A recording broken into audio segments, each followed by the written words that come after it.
நாம் தமிழர் கட்சியில் இருந்து வெளியேறிய நிர்வாகிகள் உட்பட 3000 பேர் சென்னையில் இன்று முதலமைச்சர் மு.க.ஸ்டாலின் முன்னிலையில் திமுகவில் இணைந்துள்ளனர். கடந்த 2024ஆம் ஆண்டு நடந்த நாடாளுமன்ற தேர்தலில் நாம் தமிழர் கட்சிக்கு 8.22% வாக்குகள் கிடைத்துள்ளன.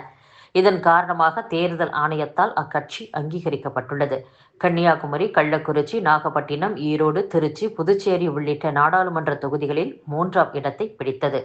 அக்கட்சியின் வாக்கு வங்கி அதிகரித்து வருவதாலும் அதன் தலைவர் சீமான் தொடர்ந்து திமுக அரசை விமர்சித்து வருவதாலும் அக்கட்சியின் மீது ஆளும் தரப்பு கடும் அதிருப்தி அடைந்துள்ளது. அதனால் சீமான் கட்சி நிர்வாகிகளை இழுத்து அக்கட்சிக்கு அதிர்ச்சி வைத்தியம் அளிக்க முடிவு செய்யப்பட்டுள்ளதாக கூறப்படுகிறது.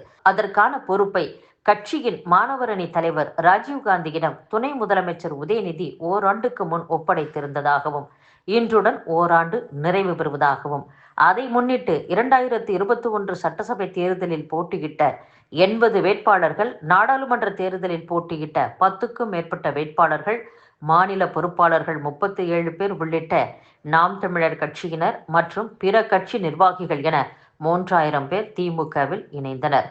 பல மாவட்டங்களில் நாம் தமிழர் கட்சியில் இருந்து விலகிய நிர்வாகிகளும் தொண்டர்களும் ஏற்கனவே திமுக, அதிமுக உள்ளிட்ட பல கட்சிகளிலும் இணைந்துள்ளனர் என்பதும் குறிப்பிடத்தக்கது. திருப்பரங்குன்றம் மலையில் இந்திய யூனியன் முஸ்லீம் லீக் கட்சியைச் சேர்ந்த ராமநாதபுரம் எம்பி நவாஸ்கனி ஆதரவாளர்கள் பிரியாணி சாப்பிட்டதற்கு ஹிந்து அமைப்புகள் கடும் கண்டனம் தெரிவித்துள்ளன. மத்திய அமைச்சர் எல். முருகன் இது குறித்து கூறுகையில், ஒரு பிரிவினைவாதியை போல் நவாஸ்கனி செயல்படுவது கண்டிக்கத்தக்கது.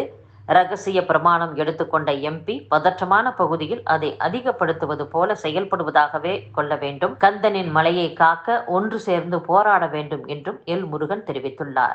பாரத் இந்து முன்னணி மாநில தலைவர் பிரபு கூறுகையில், திருப்பரங்குன்றம் மலை மீதுள்ள தர்காவில் இந்து கோவில்களின் தூண்கள் உள்ளன. இந்து கோவிலைத்தான் தர்காவாக மாற்றி உள்ளனரா என்ற சந்தேகம் எழுகிறது. திருப்பரங்குன்றம் மலை மீது பிரியாணி உண்ணுவது எந்த வகையில் நியாயம்? மலை மீது பிரியாணி உண்ண, ஆடு மாடுகளை வெட்ட, தன் மதத்தை தூக்கி பிடிக்க முஸ்லிம் எம்பி, எம்எல்ஏக்களின் ஆதரவாளர்கள் முன்வந்துள்ளனர். அதே நேரம் இந்த கொடூரத்தை கண்டிக்க இந்து எம்பி, எம்எல்ஏக்கள், தமிழக அமைச்சர்கள் முன்வராதது ஏன்? சிறுபான்மையினர் ஓட்டுக்காக பெரும்பான்மையாக உள்ள இந்துக்களை அவமதிக்கும் வகையில் அவர்கள் நடந்து கொள்ளலாமா என்றும் கேள்வி எழுப்பியுள்ளார். பணியிடத்தில் பெண்களுக்கு அசௌகரியத்தை ஏற்படுத்துவதும் விரும்பத்தகாத செயல்களை செய்வதும் ஒரு வகையில் பாலியல் துன்புறுத்தலே என்று சென்னை உயர்நீதிமன்றம் தெரிவித்துள்ளது. நீதிமன்றம் பிறப்பிக்கும் பிடிவாரண்ட் உத்தரவுகள் முறையாக அமல்படுத்தப்படுவதை உறுதி செய்ய செயல் திட்டத்தை உருவாக்க வேண்டும் என்று காவல்துறைக்கு சென்னை உயர்நீதிமன்றம் உத்தரவிட்டுள்ளது. திருவண்ணாமலை மகா தீபமலையில் மண் சரிவு ஏற்பட்டு 7 பேர் உயிரிழந்த இடத்தில் அபாயகரமாக உள்ள சுமார் 40 டன் எடை கொண்ட பாறையை உடைத்து எடுக்கும் பணி தொடங்கியுள்ளது. ஜனவரி 29ஆம் தேதி தை அமாவாசையை முன்னிட்டு ராமேஸ்வரத்திற்கு சிறப்பு பேருந்துகள் இயக்கப்பட உள்ளதாக அரசு விரைவு போக்குவரத்து கழகம் அறிவித்துள்ளது. வரும் 28ஆம் தேதி சென்னை கிளாம்பாக்கம், சேலம், கோவை மற்றும் பெங்களூரிலிருந்து ராமேஸ்வரத்திற்கு சிறப்பு பேருந்துகள் இயக்கப்படும். அதேபோல ஜனவரி 29ஆம் தேதி ராமேஸ்வரத்திலிருந்து சென்னை கிளாம்பாக்கம், சேலம், கோவை மற்றும் பெங்களூருவுக்கும் சிறப்பு பேருந்துகள் இயக்கப்பட உள்ளதாக தெரிவிக்கப்பட்டுள்ளது. நாகை, மயிலாடுதுறை மாவட்டங்களில் அண்மையில் பெய்த மழையால் அறுவடைக்கு தயாராக இருந்த நெற்பயிர்கள் பாதிக்கப்பட்டது குறித்து மத்திய குழுவினர் நேரில் ஆய்வு மேற்கொண்டனர். புதுக்கோட்டை மாவட்டத்தில் கனிமவள கொள்ளைக்கு எதிராக போராடிய ஜகபர் அலி கொல்லப்பட்ட வழக்கில் தேடப்பட்ட குவாரி உரிமையாளர் ராமையா காவல் நிலையத்தில் சரணடைந்துள்ளார். அவரிடம் விசாரணை நடைபெற்று வருகிறது. இந்த வழக்கானது சிபிசிஐடி விசாரணைக்கு மாற்றப்பட்டிருந்தாலும் ஆவணங்கள் இன்னும் ஒப்படைக்கப்படவில்லை என்பதால் சரணடைந்த ராமையாவை திருமயம் போலீசார் குற்றவியல் நடுவர் நீதிமன்றத்தில் ஆஜர்படுத்தி 15 நாட்கள் நீதிமன்ற காவலில் சிறையில் அடைத்தனர். மயிலாடுதுறை மாவட்டத்தில் பருவம் தவறி பெய்த மழையால் பாதிக்கப்பட்ட பயிருக்கு ஏக்கருக்கு 40,000 ரூபாய் நிவாரணம் வழங்க வேண்டும் என்று விவசாயிகள் கோரிக்கை விடுத்துள்ளனர்.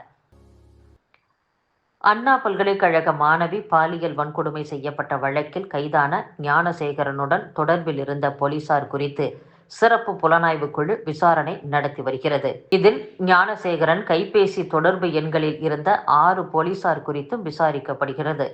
விசாரணையில் ஒரு காவலர் அபிராமபுரம் காவல் நிலையத்தைச் சேர்ந்தவர் என்பதும் தெரிய வந்துள்ளது. 6 பேரும் ஞானசேகரன் பிரியாணி கடையில் இலவசமாக உணவு வாங்குகிறவர்கள் என்பதும், ஞானசேகரன் கைது செய்யப்பட்ட அன்றும் பிரியாணி கேட்டு கைபேசி மூலம் தொடர்பு கொண்டிருப்பதும் தெரிய வந்துள்ளது.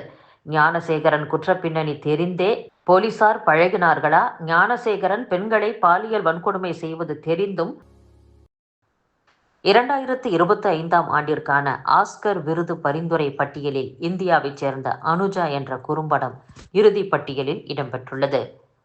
ஆஸ்கர் விருதுக்கு பரிந்துரை செய்யப்பட்ட பட்டியலில் படங்கள், நடிகர் நடிகைகள் என அனைத்து லிஸ்டும் வரிசையாக வெளியிடப்பட்டு வருகிறது. இந்தியா சார்பில் அனுப்பப்பட்ட Kanguva, girls will be girls, all we imagine as light, Aadu Jeevitham, Veer Savarkar படங்களில் எதுவும் தேர்வாகவில்லை. அதே நேரத்தில் இந்தியாவைச் சேர்ந்த அனுஜா என்ற குறும்படம் இறுதி பட்டியலில் இடம்பெற்றுள்ளது.